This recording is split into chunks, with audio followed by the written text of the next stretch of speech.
From the very beginning, I told you I was there. Machayan told me, sister, you just do this ladies meeting. That time there was no official ladies coordinator or no official people, but Machayan, we had a real good connection. He calls our house and we had a good friendship. So he told me, sister, you just do the meeting. So I accepted that and I've been doing that with the help of so many other devoted sisters. And different sisters from United States and also from India helped in preaching and also all the meetings from the very beginning. Almighty God is our Ebenezer. We did not come thus far, but He brought us thus far by grace and mercy. All glory and honor goes to our good Lord. നമുക്ക് സഹോദരിമാർക്ക് ഇത്രയും പേർക്ക് അധികം പേരില്ല എങ്കിലും ഇത്രയും പേർക്ക് കർത്തൃസന്നിധിയിലായിരിക്കാനിടയാക്കി റൂൾക്കായി സ്തോത്രം ചെയ്യുന്നു. നമുക്ക് ഉച്ച കഴിഞ്ഞ സമയത്ത് റെസ്റ്റ് എടുക്കുവാനോ അതുപോലെ ഭവനത്തിൽ നമുക്ക് ജോലി ഇല്ലാഞ്ഞിട്ടോ നമുക്ക് ക്ഷീണമില്ലാഞ്ഞിട്ടോ അല്ല, എന്നാൽ കർത്തൃസന്നിധിയിൽ കടന്നു വന്ന് ദൈവത്തെ സ്തുതിപ്പാൻ ഇത്രയും സഹോദരിമാർക്ക് കർത്താവ് ഇടയാക്കിയതിനാൽ ഞാൻ ദൈവത്തെ സ്തുതിക്കുന്നു, സ്തോത്രം ചെയ്യുന്നു. നമ്മുടെ ലോക്കൽ സഭകളിലാണെങ്കിൽ സഹോദരിമാരുടെ മീറ്റിംഗ് എന്ന് പറയുമ്പോൾ സാധാരണ സഹോദരിമാർ അധികം കടന്നു വരാറില്ല. എന്നാൽ ഞാൻ സഹോദരിമാരെ ഓർപ്പിക്കട്ടെ, സഹോദരിമാരുടെ മീറ്റിങ്ങിന് അധികം ഇമ്പോർട്ടൻസ് എടുക്കണമെങ്കിൽ സഹോദരിമാർക്ക് തന്നെ ഒരു താല്പര്യം ഉണ്ടായിരിക്കണം. കാരണം അവർക്കൊരു താല്പര്യം ഉണ്ടായിരിക്കണം, അവർക്ക് അതുപോലെ തന്നെ പ്രാർത്ഥിക്കണം, അതുപോലെ മറ്റുള്ളവരെ പ്രോത്സാഹിപ്പിക്കണം, അങ്ങനെ മറ്റുള്ളവരെ അതിനകത്ത് ഇൻവോൾവ് ചെയ്യിപ്പിക്കണം, എന്നെങ്കിലേ സഹോദരിമാരുടെ മീറ്റിംഗ് വിജയിക്കുകയുള്ളൂ. കാരണം അങ്ങനെയാണ് നാം കണ്ടുവന്നിരിക്കുന്നത്. കർത്തൃസേവയിൽ നമുക്ക് സഹോദരിമാർക്ക് വലിയ പങ്കുണ്ട്, ചില്ലറ കാര്യങ്ങളൊന്നുമല്ല. കാരണം ആദ്യം മുതലേ നാം കണ്ടുവരുന്നുണ്ട് സഹോദരിമാർക്ക് വലിയ പങ്കുണ്ട്. നമ്മൾ ദൈവസന്നിധിയിൽ നിന്ന് പ്രാർത്ഥിക്കണം, അത് അത്യാവശ്യമായ കാര്യമാണ്. എത്ര ബിസി ആയാലും എത്ര നമുക്ക് ചെറുതായ അസുഖങ്ങൾ വന്നാലും നമുക്ക് ജോലിക്ക് കടന്നു പോകും. എന്നാൽ സഹോദരിമാരുടെ മീറ്റിംഗ് എന്ന് പറയുമ്പോൾ എനിക്ക് വീട്ടുകാര്യങ്ങളുണ്ട്, എനിക്ക് ഷോപ്പിങ്ങിന് പോകണം, കുഞ്ഞുങ്ങളുടെ കാര്യങ്ങൾ നോക്കണം, ഒക്കെയും പല കാര്യങ്ങൾ പറഞ്ഞ് നാം പലപ്പോഴും ഒഴിയാറുണ്ട്. എന്നാൽ ദൈവം ചെയ്ത ഉപകാരങ്ങൾ ഓർത്താൽ, പ്രത്യേകിച്ച് 25 വർഷം നമ്മൾ കാണുന്നത് നമ്മൾ സിൽവർ ജൂബിലിയാണ്.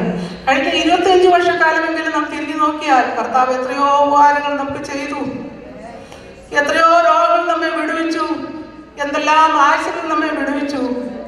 25 വർഷം എന്നല്ല, നമ്മുടെ ജീവിതത്തിലെ ആരംഭം മുതൽ നോക്കിയാൽ എത്രയോ ദൈവം നമ്മെ സഹായിച്ചു. നാം എവിടെയായിരുന്നു, കർത്താവ് നമ്മെ എന്തുമാത്രം അനുഗ്രഹിച്ചു, ഏതെല്ലാം രീതിയിൽ ദൈവം നമ്മെ അനുഗ്രഹിച്ചു. എത്രയോ അവന്റെ കരുണ, അവന്റെ ദയ, അവന്റെ മഹാദയ. നാം ദൈവസന്നിധിയിൽ നാം കർത്താവ് ചെയ്ത ഉപകാരങ്ങൾ ഓർത്ത് നാം ദിനംതോറും നിമിഷം തോറും കണ്ണുനീരൊഴുകി പ്രാർത്ഥിക്കേണ്ടത് അത്യാവശ്യമായ കാര്യമാണ്. പ്രത്യേകിച്ച് സഹോദരന്മാരാണ് നമ്മുടെ കുഞ്ഞുങ്ങൾക്ക് വേണ്ടിയും നമ്മുടെ കുടുംബത്തിന് വേണ്ടിയും പ്രത്യേകമായി കണ്ണുനീരൊഴുകി പ്രാർത്ഥിക്കേണ്ടത്.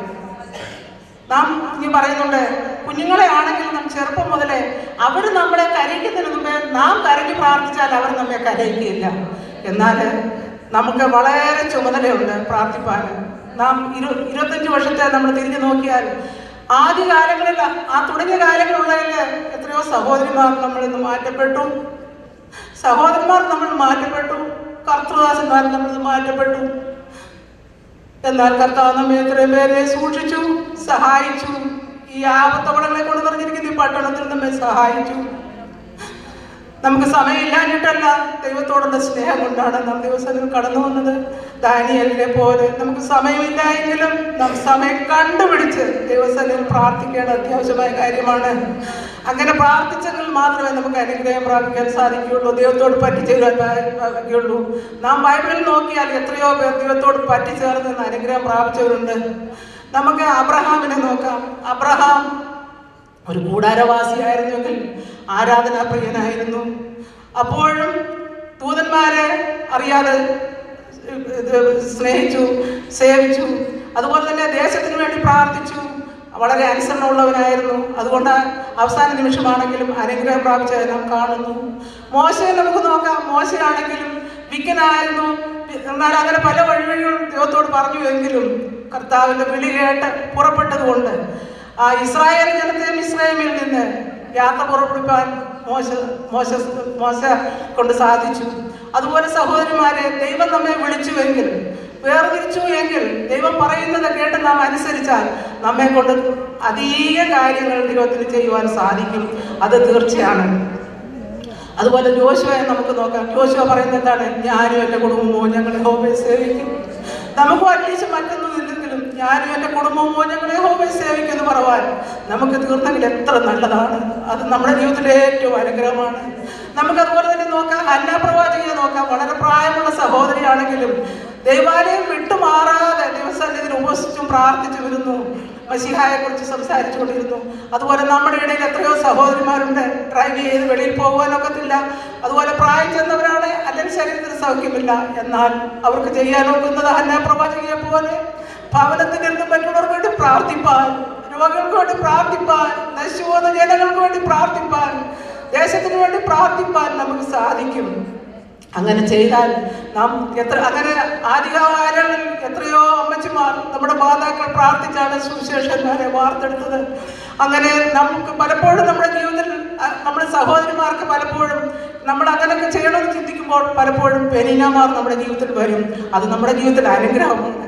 അങ്ങനെ പെരീനമാർ കടന്നു വരുമ്പോൾ ദൈവമേ പെരീനെ തന്നതിനാൽ സ്തോത്രം എന്ന് പറഞ്ഞ് നമുക്ക് അങ്ങനെയാണെങ്കിൽ മാത്രമേ നമുക്ക് ശമൂവേൽ പ്രവാചകനെ പോലെ വാർത്തെടുക്കുവാൻ സാധിക്കുകയുള്ളൂ. അങ്ങനെ നമ്മൾ സഹോദരിമാരെ നമുക്ക് പലപ്പോഴും ലോകത്തിൽ അതുപോലെ പല സ്ഥാനങ്ങളിൽ നമുക്ക് സ്ഥാനം തന്നില്ല എങ്കിലും നമുക്കൊന്നറിയാം, ദൈവസന്നിധിയിൽ നമുക്ക് കർത്താവ് നമുക്ക് പ്രതിഫലം തരും. മറ്റാരും കണ്ടില്ല എങ്കിലും, മറ്റാരും കണ്ടു തന്നില്ല എങ്കിലും ദൈവം നമ്മെ സഹായിക്കും, വിടുവിക്കും. നമ്മുടെ കുടുംബങ്ങൾക്ക് വേണ്ടി നമുക്ക് പ്രാർത്ഥിക്കാം, നമ്മുടെ സഭയ്ക്ക് വേണ്ടി നമുക്ക് പ്രാർത്ഥിക്കാം, നമ്മുടെ ദേശത്തിന് വേണ്ടി നമുക്ക് പ്രാർത്ഥിക്കാം. നമ്മുടെ ഈ സഹോദരിമാരുടെ മീറ്റിംഗ് എന്ന് പറയുന്നത് ഏറ്റവും ഇമ്പോർട്ടൻ്റ് ആയിട്ടുള്ള കാര്യമാണ്. ഞാൻ എൻ്റെ ജീവിതത്തിൽ ഞാൻ ഓർക്കുന്നുണ്ട്, ഞാൻ ചെറുപ്പത്തിൽ ഞാൻ അതായത് ഒരു പ്രഥമ കുടുംബത്തിലാണ് ജനിച്ചു വളർന്നത്. എൻ്റെ മാതാവ് ഉച്ച കഴിയുന്ന സമയത്ത് ഒരു മൂലയ്ക്ക് പോയിരുന്ന് ഒരു ചവല് തലയിലിട്ട് കണ്ണുകൾക്ക് പ്രാർത്ഥിക്കുന്നത് ഞാൻ എപ്പോഴും എൻ്റെ അമ്മച്ചിയെ ഓർക്കുമ്പോൾ, എൻ്റെ അമ്മച്ചി 84-ൽ ഈ ലോകത്തിൽ നിന്ന് മാറ്റപ്പെട്ടു. എന്നാൽ ഞാനെപ്പോഴും എൻ്റെ അമ്മച്ചി ഓർക്കുമ്പോൾ ആ ഒരു സീനാണ് ഞാൻ എപ്പോഴും ഓർക്കുന്നത്.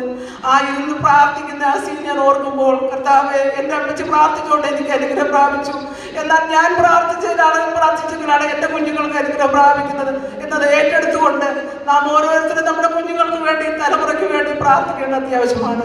അങ്ങനെ നമ്മുടെ സഹോദരിമാരായ നമ്മളെ ഓരോരുത്തരും നമ്മളെ മറ്റു ജോലികളായിരിക്കും റെസ്പോൺസിബിലിറ്റി എടുക്കുന്നത് പോലെ തന്നെ നാം കണ്ണുനീരോട് നമ്മൾ പ്രാർത്ഥിച്ചാൽ നമ്മുടെ തലമുറ അനുഗ്രഹിക്കപ്പെടും. കർത്താവ് നമ്മെ സഹായിച്ചു. നാം ഒന്നുമില്ല, നാം വന്നതല്ല, കർത്താവ് നമ്മെ കൊണ്ടുവന്നതാണ്. മറ്റുള്ളവർ എത്രയോ പ്രയാസങ്ങൾ അനുഭവിക്കുമ്പോൾ നമ്മുടെ ദേശത്തും എത്രയോ നന്മ അനുഭവിക്കുന്നു.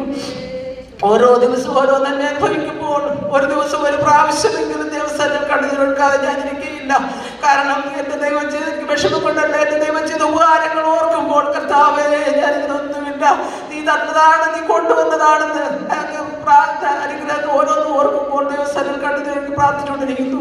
ദൈവമക്കളെ, നമുക്ക് ദൈവസ്ഥലിൽ ഓരോ ദൈവം ചെയ്ത ഉപകാരങ്ങളും നന്ദിയുള്ളവരായി നമുക്ക് ജീവിക്കാം. കർത്താവ് നമ്മെ അതിനെ സഹായിക്കട്ടെ. എനിക്ക് പല കാര്യങ്ങൾ പറയാനുണ്ടെങ്കിലും, എനിക്ക് പല അനുഭവങ്ങൾ പറയാനുണ്ടെങ്കിലും നമ്മുടെ മുന്നിൽ ഒത്തിരി പ്രോഗ്രാം ഉള്ളത് കൊണ്ട് ഞാൻ ഇനിയും ദീർഘിപ്പിക്കുന്നില്ല. കർത്താവിൻ്റെ വരവ് താമസമെങ്കിലും നമ്മെ കർത്താവ് അവൻ്റെ വരവരെ നമ്മുടെ ഓരോരുത്തരെയും കാത്തു സൂക്ഷിക്കട്ടെ, അനുഗ്രഹിക്കട്ടെ എന്ന് ഞാൻ പ്രാർത്ഥിക്കുന്നു. അടുത്ത പ്രോഗ്രാമിലേക്ക് സാംസ് റീഡിങ്ങിനായി സിസ്റ്റർ സൂസൻ ലോക്കൽ കോർഡിനേറ്ററെ മുൻപോട്ട് ക്ഷണിച്ചുകൊള്ളുന്നു.